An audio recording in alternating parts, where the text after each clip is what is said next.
दोस्तों स्वागत है आपका ड्रैगन बॉल की एक न्यू वीडियो में। तो फ्रेंड्स आज मैं आपके लिए एक और फैन सीरीज लेकर आया हूँ क्योंकि गोकू रीबॉर्न सीरीज के आगे के एपिसोड नेक्स्ट वीक को आएंगे एंड तब तक के लिए आप इस न्यू फैन सीरीज को एंजॉय करें। और ये सीरीज स्पेशली गोहान के फैंस के लिए बहुत ही ज्यादा इंटरेस्टिंग होने वाली है क्योंकि सेल से फाइट के बाद गोहान के सभी फैंस ड्रैगन बॉल सुपर के एंडिंग तक इसी का ही वेट करते रहे कि कब गोहान गोकू एंड वेजिटा को एक बार फिर से सरपास करेगा। पर अफसोस डीबीएस की एंडिंग तक गोहान फ्रीजा को भी सरपास नहीं कर पाया एंड इसलिए ड्रैगन बॉल स्टूडियो ने गोहान के फैंस के लिए इस सीरीज को बनाया है जिसमें गोहान ऑलमोस्ट गोकू को भी सरपास कर लेता है। तो बिना और स्पॉयलर्स के इस सीरीज को स्टार्ट करते हैं। एपिसोड की स्टार्टिंग में हम देखते हैं कि टूर्नामेंट ऑफ पावर को हुए 30 दिन बीत चुके होते हैं जब गोकू इस सोच में गुम होता है कि अगर लो मॉडल रेशो वाले यूनिवर्सेस में भी जिरन जैसे ताकतवर योद्धा एग्जिस्ट करते हैं तो सोचो यूनिवर्स 1, 5, 8 और 12 में कितने ज्यादा ताकतवर लोग होंगे।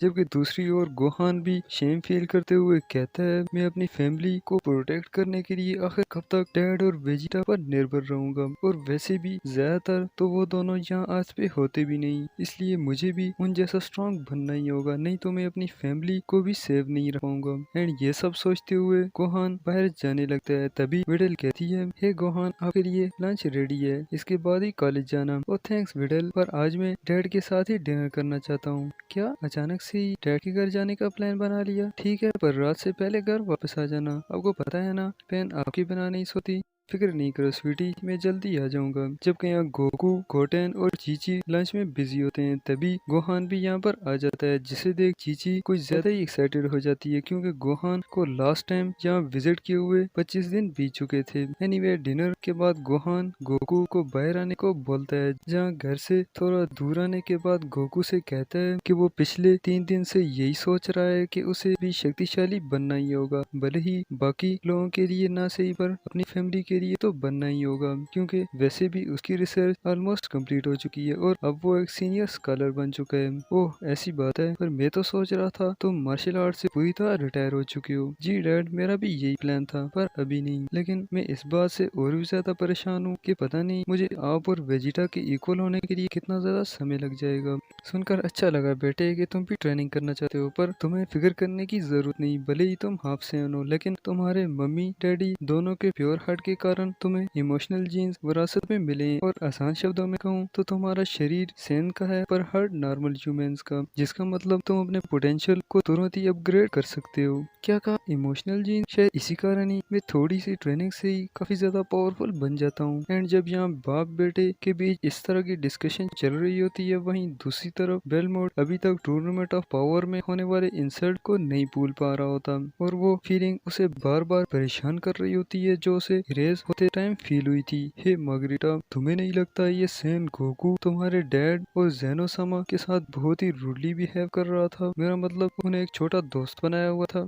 हाँ ये तो सच है, पर आप अचानक से ही उसके बारे में क्यों सोच रहे हैं लॉर्ड? जल्द समझ जाओगी, पहले जरा बीरस को कॉल मिलाना। जी जरूर। वेट, उन्होंने कॉल पिक कर दी। हेलो ब्रदर, कैसे हो? एकदम परफेक्ट। कॉल करने की कोई खास वजह? नहीं मेरी तो नहीं, पर लॉर्ड बेलमोड बीरस से किसी तरह की परमिशन लेना चाहते हैं। हे बेलमोड, क्या बात है? मैं अभी सोने ही जा रहा था। ओ सॉरी बीरस, पर मुझे आपसे एक इम्पोर्टेंट टॉपिक पे बात करनी थी। तो फ्रेंड्स अभी तक आप भी समझ गए होंगे कि क्यों बेलमोड बीरस के साथ रिस्पेक्टफुल वे से बात कर रहा है। अगर नहीं तो मैं आपको बताता चलूं कि टूर्नामेंट ऑफ पावर के बाद जेनो ने यूनिवर्स 7 को सेकंड लास्ट से अपग्रेड करके टॉप 4 में कर दिया था, जिस कारण अब बेलमोड को बीरस की रिस्पेक्ट करना पड़ रही है। तो आते हैं वीडियो की तरफ जहाँ बीरस बेलमोड से कहता है जो भी बात करनी है जल्दी बोलो। जी बीरस सामा, असल में मुझे सेन गोकू के बारे में बात करनी थी। मैं जानता हूँ आप उसे पसंद करते होंगे क्योंकि उसके कारण ही आपके यूनिवर्स को रैंकिंग में अपग्रेड किया गया था, पर आपने सुना तो होगा ही कि बेवकूफ दोस्त से दुश्मन ज्यादा बेहतर है क्योंकि बेवकूफ दोस्त भला भी सोचते हुए अनजाने में नुकसान दे देता है।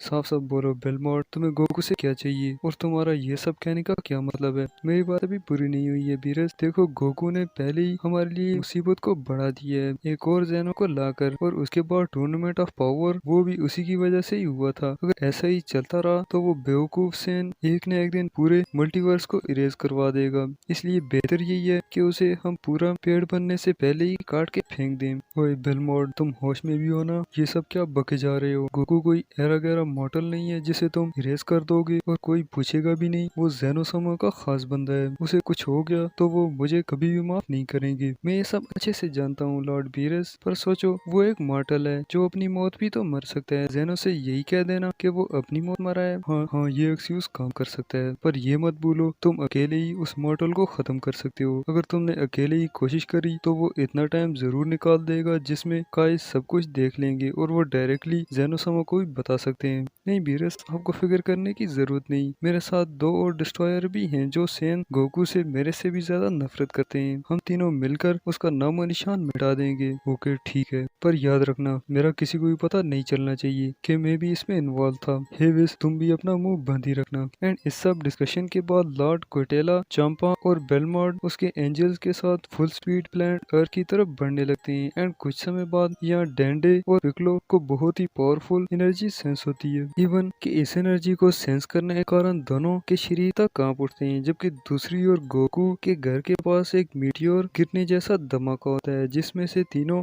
गार्ड्स निकल कर बाहर आते हैं। हे दोस्तों, कैसे हो? आपसे एक बार फिर से मिलकर अच्छा लगा। डैड, मुझे ही लगता ये आपसे एज अ फ्रेंडली मिलने आए हैं। क्या मतलब है गोहान, सैन, गोकू? तुम्हारे बेटे की इंटेंशन कुछ ज्यादा ही स्ट्रॉन्ग है। हम तुमसे मिलने नहीं बल्कि तुम्हें खत्म करने यहाँ आए क्योंकि तुम पूरे मल्टीवर्स के लिए खतरा हो। हाँ, बेलमॉर्ड ने सही कहा, क्योंकि कई हजार सालों से आज तक कोई भी मॉर्टल और इमॉर्टल ज़ेनो के इतना करीब तक नहीं जा पाया। तुम्हें मरना ही होगा। एंड ये सब कहने के बाद तीनों पावर अप करना स्टार्ट कर देते हैं जिस कारण पूरी अर्थ पे अर्थक्वेक आ जाता है। एंड इसी बीच पिक्लो और डेंडे भी यहाँ पर आ जाते हैं। हे तुम तीनों, मैं जानता हूँ तुम सभी डिस्ट्रॉयर हो, पर अर्थ का गार्डियन होने के नाते मैं तुम्हें इस सब की परमिशन नहीं देता। तुम्हें इसी वक्त यहाँ से चले जाना चाहिए। ओ तो तुम हो गार्डियन? हम चले जाएंगे गार्डियन जी, पर इस मॉडल को खत्म करने के बाद।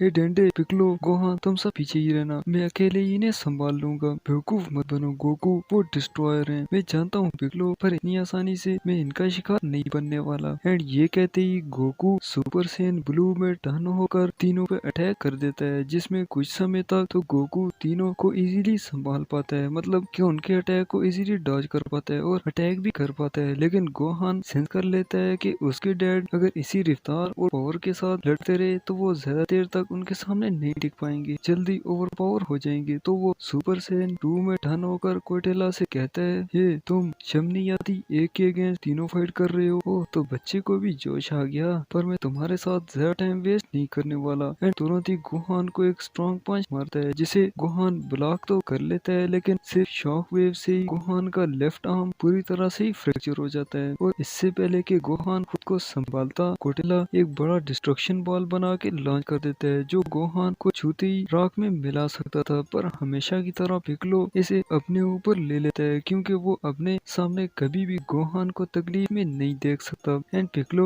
उस बॉल में रहते हुए काफी पेन से गुजर रहा होता है। एंड मरने से पहले गोहान से कहता है, ये गोहान सुनो, चाहे जो भी हो जाए गोकू को उनके हाथों मरने मत देना। एंड ये कहते हुए पिक्लो की बॉडी पूरी तरह से ही वैनिश हो जाती है, जिससे गोहान का गुस्सा तो 7वें आसमान पे पहुंच जाता है क्योंकि अब पिक्लो तो उन्हीं की फैमिली का ही एक सदस्य था। गोहान इसी अग्रेशन में चिल्लाते हुए अल्टीमेट फॉर्म में आ जाता है और इतना ही नहीं बल्कि और भी पावर अप करते हुए पीक पर ले जाता है। एंड सेकंड के भी 1000वें हिस्से में कोटेला के पास पहुंचते हुए उसके पेट में एक पावरफुल स्ट्राइक करता है जिससे कोटेला पर इतना इफेक्ट होता है कि उसके मुंह से खून तक निकल आता है। लेकिन गोहान अब भी नहीं रुकता और पावर अप करता रहता है। नामुमकिन, यकीन ही नहीं हो रहा, ये बच्चा तो टूर्नामेंट ऑफ पावर के बाद इतना ताकतवर कैसे बन गया। एंड जब तक कोटेला ये सोच रहा होता है, गोहान और भी काफी सारे पंचेस और किक्स मार मार के उसकी हालत खराब कर देता है। हे नादान बच्चे, तुम्हारी हिम्मत भी कैसे हुई एक डिस्ट्रॉयर पे हाथ उठाने की। एंड गुस्से में उसकी पावर को 10% और बढ़ा देता है, जिस कारण गोहान के सभी अटैक एकदम से ही उस पे बेअसर होने लगते हैं। तो अब गोहान पूरी कोशिश करता है पर फिर भी कोटेला को हर तक नहीं कर पाता। किस मिट्टी का बना है ये, आखिर कुछ तो असर होना ही चाहिए था। एंड इसके बाद गोहान उसकी सारी पावर एक ही पंच में फोकस करते हुए अटैक कर देता है, जिससे कोटेला को थोड़ा हर्ट जरूर होता है। लेकिन उसी टाइम कोटेला भी फुल पावर के साथ गोहान के स्टमक पे जोरदार स्ट्राइक करता है, जिससे गोहान पूरी कोशिश के बाद भी सहन तक नहीं कर पाता और अधमरा होकर जमीन पे गिर जाता है। नहीं गोहान तो वहाँ से पहले पिकलो और अब गोहान, मेरी वजह से मैं और लोगों को मरते हुए नहीं देख सकता। Kaioken times 50। इस मॉडल को तो देखो, इसे क्या लगता है कि इसका ये पावर बूस्ट हमें टक्कर देने के लिए काफी होगा, जबकि यहाँ गोकू मन में कहता है मैं इस टाइम अल्ट्रा इंस्टेंट को भी अनलॉक नहीं कर पा रहा, और अगर मैं अनलॉक कर भी देता हूँ तब भी इन सभी को एक साथ डिफीट करना नामुमकिन है। पता नहीं वेजिटा भी जरूरत के टाइम कहाँ चला जाता है, पर जो भी हो मुझे इस टाइम किसी तरह यहाँ से बच के निकलना होगा। एंड एक पावरफुल कामेहामेहा चांपा और बेलमार्ट की तरफ फायर करते हुए उन्हें डिस्ट्रैक्ट करता है और खुद तुरंत ही कोटेला के पास इंस्टेंट ट्रांसमिशन के थ्रू टेलीपोर्ट होते हुए उसे भी पावरफुल किक मारने के बाद गोहान को उठा के वहाँ से भागने लगता है। पर तीनों डिस्ट्रॉयर भी गो को चेस करते हुए उसके पास तक पहुँच जाते हैं। सोचा नहीं था इनकी स्पीड इतनी ज्यादा होगी। डैड आप ये क्या कर रहे हैं? अभी ही आपको इतना कायोकेन यूज नहीं करना चाहिए, इस तरह तो आप कुछ ही मिनट्स में ओवर पावर हो जाएंगे। हाँ बेटे ये सच है, पर हमारे पास इसके अलावा और कोई रास्ता भी नहीं है, क्योंकि मैं इनका मुकाबला नहीं कर सकता, इसलिए हमारा इस टाइम यहाँ से जिंदा बच के निकलना भी काफी होगा। पर इनकी एनर्जी के कारण मैं भीरत की एनर्जी को भी सेंस नहीं कर पा रहा, जिस वजह से वहाँ पर टेलीपोर्ट भी नहीं हो सकता। क्या करूँ कुछ समझ में नहीं आ रहा। एंड ये सब सोचते हुए गोकू फुल स्पीड यहाँ वहाँ भागता रहता है, पर अब तक चंपा और बेलमॉर्ट ने गोकू के पीछे डिस्ट्रक्शन एनर्जी को भी छोड़ दिया होता है, जो उसे ही चेस करती रहती है। और अब गोकू को मजबूरन कायोकेन को 60x तक ले जाना पड़ता है, जिससे गोकू के मसल तो ऑलमोस्ट टूटने लगते हैं। बस करिए डैड, इस तरह तो आपका शरीर हजारों टुकड़ों में टूट जाएगा। एंड तभी डेंडे टेलीपैथी के थ्रू गोकू से कहता है, हे गोकू सुनिए, आप जल्दी से हाइपरबॉलिक टाइम चैम्बर में चली जाइए और मैं तुरंत ही उस डायमेंशन को भी बदल दूंगा, जिससे ये डिस्ट्रॉयर आप तक कभी भी नहीं पहुंच पाएंगे, और इनके जाने के बाद मैं आप दोनों को वहाँ से छुड़ा ले आऊंगा। बहुत अच्छे डेंडे, मैं आ रहा हूँ। एंड गोकू स्पीड को और भी बढ़ाने के लिए कायोकेन 65x का यूज करते हुए हाइपरबॉलिक टाइम चैम्बर के अंदर चला जाता है, और इससे पहले कि डेंडे चैम्बर के डायमेंशन को पूरी तरह बदल पाता, चंपा की डिस्ट्रक्शन एनर्जी डोर को ही नष्ट कर देती है, जिस कारण डेंडे का डायमेंशन चेंज करने वाला मंत्र भी हाफ में ही टूट जाता है। मतलब कि अब गोकू एंड गोहान ऐसे डायमेंशन में कैद हो जाते हैं जहाँ डेंडे की पावर्स भी नहीं पहुंच सकती, और ये डायमेंशन ऐसा भी नहीं होता जहाँ से वेव्स के थ्रू बाहर निकला जा सके, जैसे बू और गोटेंग टाइम चैम्बर से बाहर आए थे। जबकि दूसरी ओर सभी डिस्ट्रॉयर को लगता है कि गोकू और गोहान पूरी तरह से मर चुके होंगे, जिस कारण उनका एनर्जी सिग्नल पूरी तरह से वैनिश हो चुका है। ओ तो मतलब हमारा टास्क पूरा हुआ, क्योंकि कोई भी मॉर्टल जब डिस्ट्रक्शन एनर्जी से मर जाता है तो वो न तो हेवन में जाता है और ना ही हेल में, बल्कि उसकी एग्जिस्टेंस ही मिट जाती है। एंड ये सब कहते हुए तीनों डिस्ट्रॉयर वापस उनके यूनिवर्स की तरफ चले जाते हैं।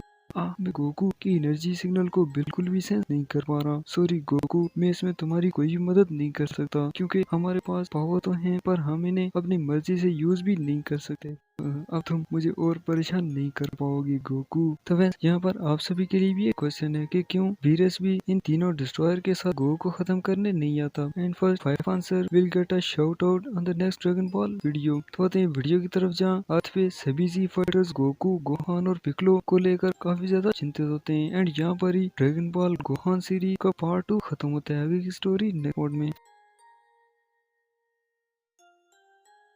कैसी लगी कमेंट्स में जरूर बताना। लाइक शेयर और चैनल को सब्सक्राइब करना भी मत भूलिएगा, क्योंकि इससे जब भी मैं वीडियो डालूंगा आपको नोटिफिकेशन मिल जाएगा। मिलते हैं नेक्स्ट वीडियो में, तब तक के लिए